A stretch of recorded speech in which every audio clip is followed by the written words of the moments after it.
Duda homaan beeknee gattee erga baddee bobbultee booddees ani guddifadhuu namaaf kennaa namni guddifachuu danda'a jechuun daa'ima duudaa homaan beeknee harma siinqulletti haati garaa jabaatte.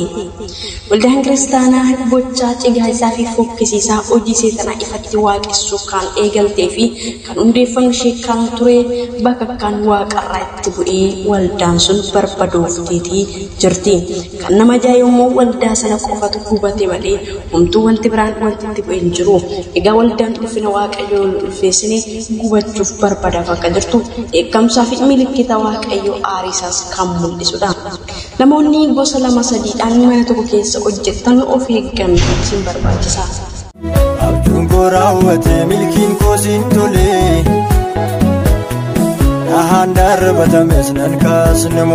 Yoyyaa shamaar kafuunii hordoftoonni Saaroon Entertainmentii nageenyi koo kan jaalalaa fi kabajaa isiniif haa baay'atu jecha oduulee yeroo kanaatiin walitti deebinee jirra. Waldaan kiristaanaa biyya Ameerikaa keessatti kan argamtu waldaan kunis umurii dheeraa kan qabduu fi bara 1748 kan hundooftedha.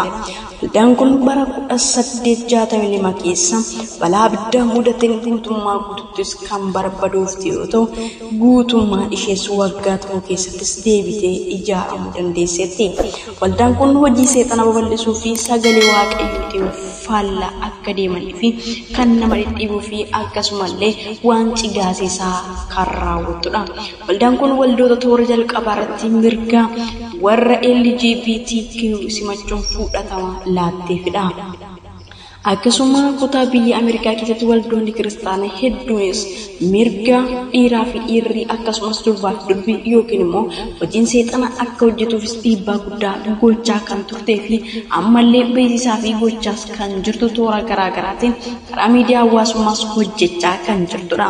Garuu jimaata darbee kana keessa seenaa bara 1862 bifa biraatiin deebi'ee waldicha keessatti mul'achuu danda'eera. Balaqqeessa samii irraa balaqqeessee bakka kan rukutamtee battaluma sanas abiddi jabaan itti qabachuun waldaan sunis guutummaa guututti barbadoofteetti. Kan ajannoo jechisuu fi akkasumas immoo afaan nama qabachiisu immoo mana sana duwwaatu yookiin waldaa sana qofatu guutummaatti gubachuudha. Waldooleen naannoo sana jiran guutummaan isaanii kana fayyadu. Waldaan kun garuu qofaa ishee gubachuu isheeti. Miidiyaaleen garaagaraas kana wal harkaa fuudhanis gabaasaa jiru.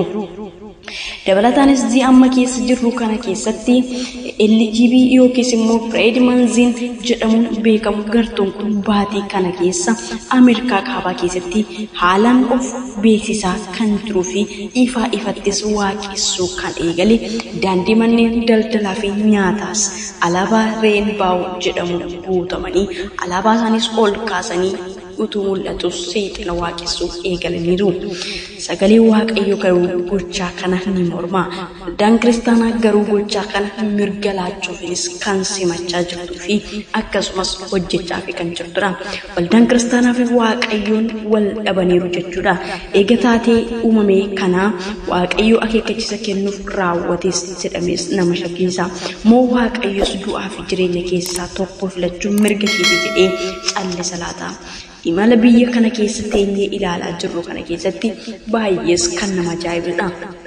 Waaqayyoo jalqabayyuu dhala namaa fedhii bilisaa wajjinis akka uume yookiis immoo akka fedha isaatti uume haa ta'uyyuu malee waaqayyo garuu kan inni barbaadu namni gara isaaf akka jiraatu malee fedha garaa isaatiin waaqa uummatee yookiin immoo isa jibbisiisaa isa samiirraa kufee wajjinis akka jiraatuuf hin barbaadu.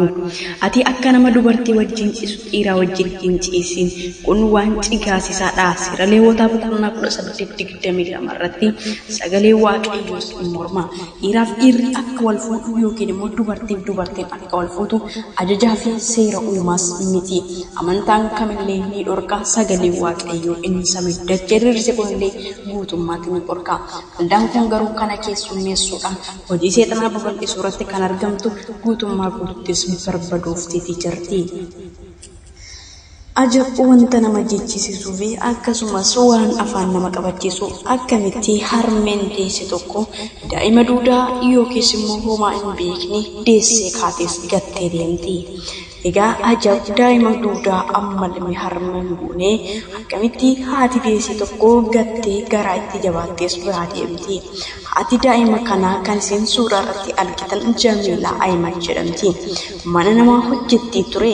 Achumatti deessee jennaan dubartiin isheen hojjechiifattu yookiis immoo haati mana sanaa maal godheen ari'adha jettee ofitti qabdee daa'imaa fi ishee osoo jiraachiftu gaaf tokko isaan garuu mana hin jiran ture.